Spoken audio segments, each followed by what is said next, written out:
Ja mums vajadzētu nosaukt izcilākos klasiskās mūzikas komponistus, starp tiem noteikti būtu Beethovens, kurš būdams nedzirdīgs sacerēja simfonijas, kuras atskaņo vēl joprojām. Bet kas viņš bija patiesībā? Ludvigs van Beethovens piedzima 1770. gada decembrī Vācijas pilsētā Bonnā. Nav zināms precīzs datums, bet pieņems to uzskatīt par 16. decembri, jo 17. decembrī Beethovenu kristīja, un tajā laikā bija pieņems kristīt bērnu dienu vai divas pēc tā piedzimšanas. Viņa tēvs Johans van Beethovens bija galma kapelas dziedātājs, bet vectēvs Ludvigs van Beethovens vecākais kādu laiku pat kapelmeisters. Jau no mazotnes zēns vingrinājās klavierspēlē vairākas stundas dienām, bet reizēm viņa tēvs, kas bija talantīgs mūziķis, bet sirga ar alkoholismu, naktī pārdās no kroga un lika maziem Ludvigam mosties un spēlēt klavierus pat nakts vidū. Par spīti skarbējai audzināšanai Beethovens apguva klavierspēli ļoti augstā līmenī un jau 7 gadu vecumā nospēlēja pirmo publisko koncertu. Taču tēvs viņu pieteica kā 5-gadīgu puiku, lai jaunā Beethovena spējas liktos vēl ievērojamākas. No 11 gadu vecuma Beethovens sāka skolot tolaik atzīts ērģelnieks un komponists Kristiāns Gotlības Nēfe. Jaunais Beethovens jau no mazotnes komponēja dažādus skaņdarbus, starp tiem bija arī tādi, ko pats nevarēja nospēlēt, jo viņa rokas bija par mazu. 13 gadu vecumā Beethovens jau bija iegūst pastāvīgu mūziķa vietu kurfirsta orķestrī un sāka komponēt pirmos skaņdarbus klavierēm. Viņa skolotājiem Nēfem tie patika, un jaunā talantīgā mūziķu devums tika pieminēts tā laika mūzikas žurnāla Magazine der Musik jaunākajā izdevumā.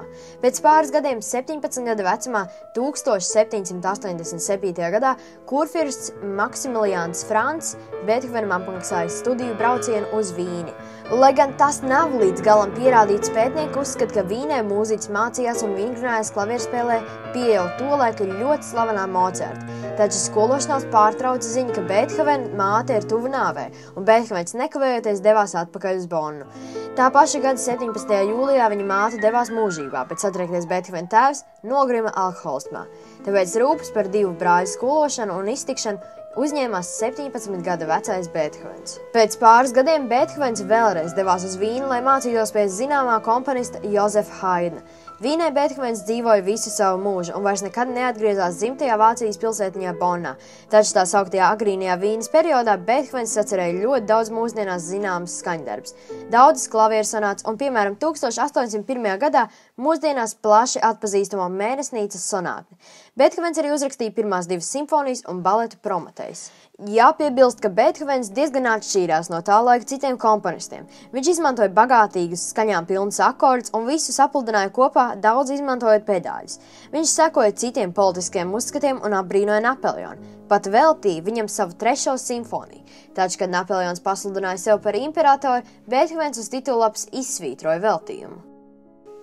Kā zināms, Beethovens ir slavens ar to, ka būdams kurls turpināja spēlēt un komponēt, bet interesanti, ka viņš pats to ļoti ilgi nevienam neatklāja, ka viņam pasliktinājās dzirde. Vēsturnieki domā, ka pats dzirdes pasliktināšanos sācis izjust jau ap 26 gadu vecumu, taču pirmo reizi kādam to atklāja pēc vēl 5 gadiem. Un tas bija viņa tuvs draugs vācu-baltiešu taulas draudzes mācītājs Karls Friedrichs Amenda. Taču 19. gadsimta medicīna Beethovenam nevarēja palīdzēt, taču viņš turpināja komponēt. Kādā vēstulē viņš rakstīja: "Es dzirdu sevī notis", un laikam patiešām, jo liela daļa Beethovena nozīmīgāko skaņdarbu tapuši pēc 1808. gada, kad dzirde bija pasliktinājusies līdz pilnīgam kurlumam. Savu 9. simfoniju Beethovens komponēja to nedzirdot, taču publikas sajūsma tās pirmatskaņojuma laikā esot bijusi neaprakstām. Vācu komponists Richards Wagners uzskatīja, ka Beethovena 9. simfonija ir dižākā un neviena cita nespēs ar to mēroties. Arī krievu anarhists un revolucionārs Mihails Bakuņins piekritis 9. simfonijas dižumam un teicis: "Viss izzudīs un zeme ies bojā, bet 9. simfonija paliks." Savukārt 19. gadsimta dāņu komponists Nils V. Gadi pārstāja komponēt simfonijas, kad nonāca līdz 8. 9. jau ir uzrakstījis Beethovens. Viņš sacīja, lai gan jāpiemina, ka tiek uzskatīts par Dānijas izcilāko 19. gadsimta mūziķu. Pat mūsdienās pētot Beethovena matu šķīpsnes un skeletus skaidras atbildes nav, ir tikai dažādi pieņēmumi. Viens no tiem – saindēšanās ar dzīvesudrabu, bet lai nu kā, Beethovens turpināja komponēt par spīti savai dzirdēji. 1815. gadā nomira viņa brālis, un Beethovens kļuva par brāļa dēla Karla aizbildni. Taču Beethovens pret viņu izturējās diezgan skarbi, bija stingrs, vēsts un prasīgs. Es domāju, ka iespējams tas ir tāpēc, ka paša Beethovena ģimenē vairāki bērni bija gājuši bojā ļoti mazā vecumā, un Beethovens patiesībā vēlējās pasargāt viņu. Bet, diemžēl, 1826. gadā Karls mēģināja izdarīt pašnāvību, taču izdzīvoja. Pēc šī smagā notikuma Beethovens ar Karlu uz kādu laiku apmetās pie sava otra brāļa Austrijā. Taču pēc brauciena atvērtā karietē atpakaļ uz Vīni Beethovens saslima ar plauškarsoni, un tā arī no tā neizvesļojās. Beethovens nomira 1827. gada 26. martā, vien 56 gadu vecumā. Dižo komponistu bērēs pavadīja vairāk kā 20,000 cilvēku. Beethovens bija ģēnijs.